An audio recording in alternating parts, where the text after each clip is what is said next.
सुप्रभात, जोहार। मैं हूं सपना और लेकर हाजिर हूं आपके शहर और राज्य की पिछले 24 घंटों की प्रमुख खबरें। जानेंगे जीएसटी का न्यूज क्लिप्स, साथ ही पिछले 24 घंटे की प्रमुख बड़ी खबरें। तो बने रहिए हमारे साथ अंत तक। झारखंड में फिर भारी बारिश, 2 दिन तक येलो अलर्ट जारी। इस साल मानसून के बाद भी झारखंड में बारिश नहीं रुक रही है। 24 और 25 सितंबर को मौसम विभाग ने कई जिलों में भारी बारिश की चेतावनी दी है। 24 सितंबर को पूर्वी सिंहभूम, सरायकेला खरसावां, पश्चिमी सिंहभूम और सिमडेगा में येलो अलर्ट रहेगा। 25 सितंबर को खूंटी, गुमला समेत यही जिले फिर अलर्ट मोड पर रहेंगे।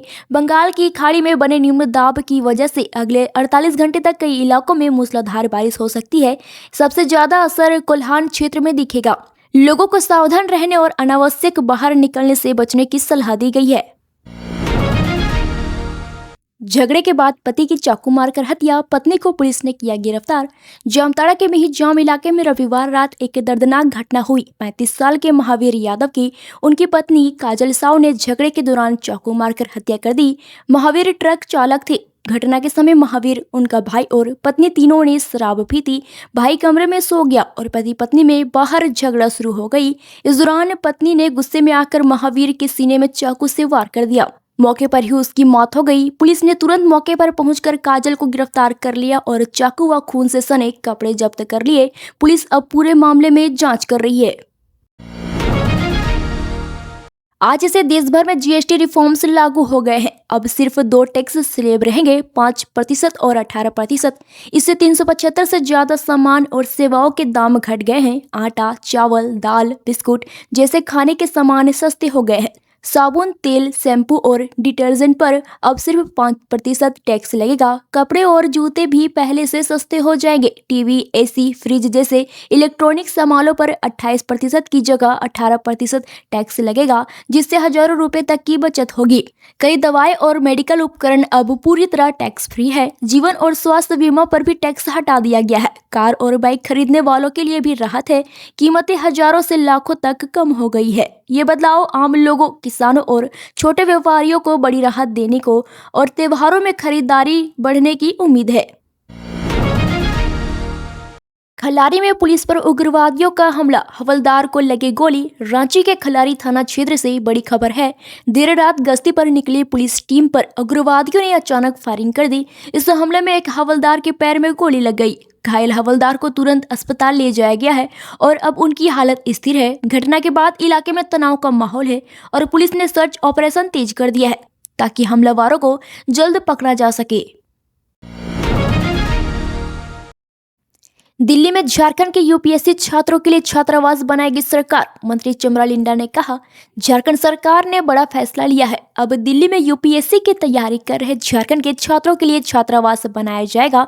इसकी घोषणा राज्य के कल्याण मंत्री चमरा लिंडा ने रांची में एक कार्यक्रम के दौरान की। उन्होंने बताया कि यह पहल मीना समुदाय से प्रेरित है, जिन्होंने दिल्ली के द्वारका में अपने छात्रों के लिए भवन बनवाया है। मंत्री ने कहा कि अधिक से अधिक आदिवासी युवा आईएएस जैसी शीर्ष सेवाओं में जाएं ताकि राज्य के विकास में उनकी भागीदारी बढ़े। उन्होंने युवाओं से संघर्ष कर आगे बढ़ने और शिक्षा के जरिए अपनी क्षमता साबित करने की अपील की। धनबाद में युवक की गला रेत कर हत्या, शव सेप्टिक टैंक से बरामद। धनबाद के वासेपुर इलाके से सनसनीखेज मामला सामने आया है। 22 साल के सोनू यादव की धारदार हथियार से गला रेत कर हत्या कर दी गई और शव को आंगनबाड़ी स्कूल के सेप्टिक टैंक में फेंक दिया गया। पुलिस ने शव बरामद कर पोस्टमार्टम के लिए भेज दिया है। डीएसपी नौशाद आलम खुद मौके पर पहुंचे और जांच तेज करने के निर्देश दिए। सोनू के परिजन आरोपियों की गिरफ्तारी की मांग कर रहे हैं। पुलिस ने आश्वासन दिया है कि जल्द अपराधियों को पकड़ा जाएगा। जामताड़ा में टाटा जा रही सुपरफास्ट ट्रेन में लगी आग, यात्रियों में मचा हड़कंप, कोई हाथाहाथ नहीं। जामताड़ा के पास सोमवार दोपहर बड़ा हादसा टल गया। बक्सर से टाटा जा रही सुपरफास्ट एक्सप्रेस की तीसरी बोगी में अचानक धुआं उठने लगा, जिससे यात्रियों में अफरा तफरी मच गई। कई लोग चलती ट्रेन से कूद पड़े और इधर उधर भागने लगे। ब्रेक बेंडिंग की वजह से आग लगी थी। तुरंत ट्रेन रोकी गई और रेलवे कर्मचारियों ने फायर सिलेंडर से आग पर काबू पा लिया। करीब 1 घंटे बाद ट्रेन को फिर रवाना किया गया। गनीमत रही कि किसी यात्री को चोट नहीं आई, लेकिन इस घटना ने रेलवे की सुरक्षा व्यवस्था पर सवाल खड़े कर दिए हैं। बिल्डर कमल भूषण हत्याकांड में कोर्ट ने 4 दोषियों को सुनाई आजीवन कारावास की सजा। रांची के बिल्डर कमल भूषण हत्याकांड में बड़ी फैसला सुनाया गया है। रांची सिविल कोर्ट ने 4 दोषियों राहुल कुजूर, डब्लू कुजूर, सुशीला कुजूर और काविस अदनान को आजीवन कारावास की सजा दी और जुर्माना लगाया। यह हत्या 30 मई 2022 को पिस्का मोड़ के पास हुई थी। जांच में पता चला कि कमल भूषण की बेटी यामिनी भी हत्या की साजिश में शामिल थी, क्योंकि वह राहुल कुजूर से प्रेम विवाह करना चाहती थी, जिससे पिता नाराज थे। इस घटना में कमल भूषण के अकाउंटेंट संजय सिंह की भी हत्या करवा दी गई थी। अदालत में 30 से अधिक गवाहों के बयान और फोरेंसिक सबूतों के आधार पर चारों दोषियों को दोषी ठहराया गया। कोर्ट का यह फैसला न्यायिक शक्ति का उदाहरण है और गंभीर अपराधों के लिए चेतावनी भी देता है। लोहरदगा में समाज सेवा में उत्कृष्ट योगदान के लिए दीक्षा कुमारी को राष्ट्रपति द्रौपदी मुर्मू करेंगे सम्मानित। लोहरदगा की दीक्षा कुमारी को उनके समाज सेवा के उत्कृष्ट कार्यों के लिए राष्ट्रीय पुरस्कार से सम्मानित किया जाएगा। 29 सितंबर को राष्ट्रपति द्रौपदी मुर्मू उनके हाथों यह सम्मान देंगे। दीक्षा रांची विश्वविद्यालय की एनएसएस इकाई से जुड़ी है और स्वच्छता, महिला सशक्तिकरण, नशा मुक्ति, सड़क सुरक्षा और पर्यावरण संरक्षण जैसे अभियानों में सक्रिय रही है। उन्होंने गांवों और शहरों में लोगों को जागरूक किया और राज्य तथा केंद्र सरकार की योजनाओं को सफल बनाने में योगदान दिया। पहले भी उन्हें रांची विश्वविद्यालय द्वारा बेस्ट वॉलंटियर और नई दिल्ली में आयोजित कर्तव्य पथ परेड में शामिल किया जा चुका है। उनकी यह उपलब्धि पूरे लोहरदगा जिले और युवा पीढ़ी के लिए प्रेरणा का स्रोत बनी है।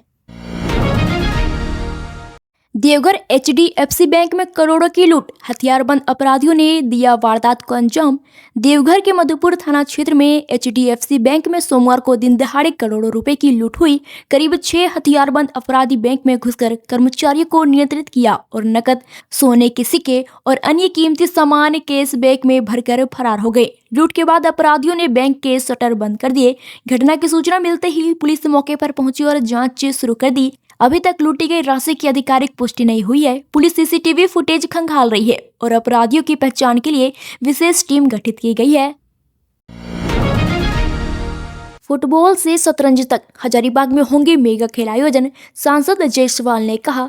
हजारीबाग सांसद मनीष जायसवाल ने बड़े खेल आयोजन की घोषणा की है। इस मेगा अभियान में फुटबॉल, क्रिकेट, कबड्डी, खो खो और शतरंज जैसी प्रतियोगिताएं होंगी। इसका उद्देश्य लगभग 1 लाख खिलाड़ियों को खेल के प्रति प्रेरित करना और उनकी फिटनेस व प्रतिभा बढ़ाना है। इसके अलावा सांसद ने व्यापारियों से भी मुलाकात की और नए जीएसटी स्लैब पर चर्चा करते हुए कहा कि दरों में हुई कटौती का लाभ सीधे ग्राहकों तक पहुंचाया जाए। उन्होंने आम जनता और उपभोक्ताओं के लिए इस राहत को सुनिश्चित करने की अपील की। गुमला में नवरात्र की भक्ति में डूबे श्रद्धालु, मां शीतला मंदिर में उमड़ी भीड़। गुमला में शारदीय नवरात्र की शुरुआत होते ही जिला मुख्यालय के मंदिरों में भक्तों की भीड़ नजर आ रही है। खासकर मां शीतला मंदिर में सुबह से ही महिलाएं पूजा अर्चना में जुटी है। श्रद्धालुओं का मानना है कि इस पावन अवसर पर मां की आराधना करने से परिवार में सुख शांति आती है और जीवन के कष्ट दूर होते हैं। पूरे 9 दिनों तक नवरात्र का माहौल भक्तिमय रहता है, लेकिन अष्टमी के दिन भक्ति का उत्साह सबसे अधिक होता है। जगह जगह कलश स्थापना का कार्यक्रम और पारंपरिक पूजा विधि देखने को मिली, जहां घंटों की गूंज के बीच भक्तों की आस्था झलक रही थी। गोड्डा में भीषण सड़क हादसा, दंपति सहित 3 की मौत। गोड्डा जिले के महागामा एक चारी मार्ग पर ग्राम सीतल के पास सोमवार को एक दर्दनाक सड़क हादसा हुआ। कार अनियंत्रित होकर सड़क किनारे करीब 2 फीट गहरी खाई में जा गिरी, जिसमें जोगेंद्र कुमार यादव, उनकी पत्नी बिंदेश्वरी देवी और पड़ोस कौशल्या देवी की मौके पर ही मौत हो गई। तीनों नवरात्रि के पहले दिन कलश स्थापना के लिए गंगा घाट से जल लेकर घर लौट रहे थे। पुलिस और स्थानीय ग्रामीणों ने मिलकर शव को क्षतिग्रस्त कार से बाहर निकाला। वाहन को जब्त कर शव पोस्टमार्टम के लिए भेजे गए। एसडीपीओ ने बताया कि जांच जारी है और इस हादसे से पूरे क्षेत्र में शोक का माहौल है। बक्सर से टाटा जा रही सुपरफास्ट एक्सप्रेस के कोच में लगी आग, यात्रियों में मची अफरा तफरी।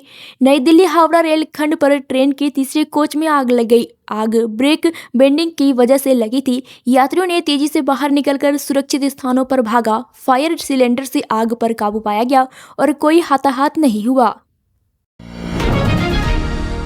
पाकुड़ में बाय बाय क्लाजर कार्यक्रम का आयोजन। अभियान में जुटे स्वास्थ्य कर्मी और अधिकारी। पाकुड़ में बाय बाय क्लाजर कार्यक्रम आयोजित हुआ। उपायुक्त ने स्वास्थ्य कर्मियों को प्रेरित किया। IRS और ACT के माध्यम से क्लाजर रोगियों की पहचान और शीघ्र उपचार पर बल दिया गया। कार्यक्रम में सिविल सर्जन, जिलाधिकारी और WHO जैसी संस्थाओं ने सक्रिय भागीदारी की। आदि कर्म योगी अभियान के तहत लिट्टीपाड़ा प्रखंड में भव्य ग्राम सभा का आयोजन। लिट्टीपाड़ा में सोनाधनी पंचायत के मुकरी पहाड़ ग्राम में ग्राम सभा आयोजित हुई। ग्रामीणों ने ग्राम लीडर, आदि सहयोगी और आदि साथी का चयन किया। ग्राम विकास योजनाओं और सामाजिक जागरूकता के लिए शपथ ली गई। राजद नेता का शव खेत से बरामद, हत्या की आशंका। जांच में जुटी पुलिस। पाटन थाना क्षेत्र में राजद पिछड़ा प्रकोष्ठ के जिला अध्यक्ष जयशंकर ठाकुर का शव खेत से बरामद हुआ। शव पर जलने के निशान थे। पुलिस ने हत्या की आशंका जताई और डॉग स्क्वाड की मदद से जांच शुरू की। पाकुड़ के हिरनपुर में भव्य कलश यात्रा। पहली बार महिला ढाकियों ने दी प्रस्तुति। डाक बंगला परिसर से कलश यात्रा निकाली गई। पहली बार महिला ढाकियों ने यात्रा में भाग लिया। पूजा पंडाल में विधि पूर्वक कलश स्थापना और दुर्गा मां की पहली पूजा संपन्न हुई। 9 दिनों तक विभिन्न धार्मिक और सांस्कृतिक कार्यक्रम आयोजित किए जाएंगे। रांची में 24 सितंबर को स्पर्श आउटरीच कार्यक्रम। पेंशनरों की समस्या का होगा समाधान। डिपाटोली कैंट परिसर में 2012वां स्पर्श आउटरीच कार्यक्रम आयोजित होगा। 500 से 600 पेंशनर शामिल होंगे। कार्यक्रम में पेंशन संबंधी शिकायतें, डिजिटल जीवन प्रमाण पत्र और संचालन से जुड़ी समस्याओं का समाधान किया जाएगा। चिकित्सीय जाँच और AWPO भर्ती सहायता भी उपलब्ध रहेगी। CBSE जैक ने नियमों में किया बदलाव। अपार ID और पैन नंबर अनिवार्य। परीक्षा शुल्क में बढ़ोतरी। 9वीं 11वीं पंजीयन और 10वीं 12वीं बोर्ड परीक्षा फॉर्म में अब अपार ID और पैन नंबर अनिवार्य है। परीक्षा शुल्क बढ़कर प्रति थ्योरी विषय 320 रुपये और प्रायोगिक 160 रुपये कर दिया गया है। 75% उपस्थिति को परीक्षा में शामिल होने की शर्त बनाया गया है। कुर्मी आंदोलन का स्वरूप बदला। 5 अक्टूबर को पुरुलिया में होगी विशाल जनसभा। आदिवासी कुर्मी समाज ने रेल रोक, सड़क जाम आंदोलन वापस लिया और इसका स्वरूप बदलकर जनसभा में कर दिया। 5 अक्टूबर को पुरुलिया टैक्सी स्टैंड पर विशाल जनसभा होगी, जिसमें गिरफ्तार सभी लोगों की रिहाई मांग उठाई जाएगी और आंदोलन के अगले चरण की रणनीति तय की जाएगी। गढ़वा में हाथी का आतंक। आदिम जनजाति के युवक को कुचला। ग्रामीणों ने अंतिम संस्कार से किया इनकार। मेराल थाना क्षेत्र के बहेरवा गांव में हाथियों के झुंड ने 25 वर्षीय रमेश परिहिया को कुचलकर मार डाला। ग्रामीणों ने प्रशासन और वन विभाग की लापरवाही पर नाराजगी जताई और शव उठाने से इनकार किया। पीड़ित परिवार को तुरंत 2 लाख रुपए की सहायता देने की मांग की गई। सावधान, उपायुक्त के नाम से बना फर्जी व्हाट्सएप अकाउंट। जिला प्रशासन ने लोगों को किया सतर्क। पश्चिमी सिंहभूम में किसी अज्ञात व्यक्ति ने उपायुक्त चंदन कुमार के नाम से फर्जी व्हाट्सएप अकाउंट बनाया। प्रशासन ने कहा कि किसी भी व्यक्तिगत जानकारी, बैंक डिटेल या संवेदनशील दस्तावेज ऑनलाइन नहीं मांगे जाते। नागरिकों से अनुरोध किया गया है कि किसी भी संदिग्ध संदेह पर भरोसा न करे और तुरंत पुलिस को सूचित करे।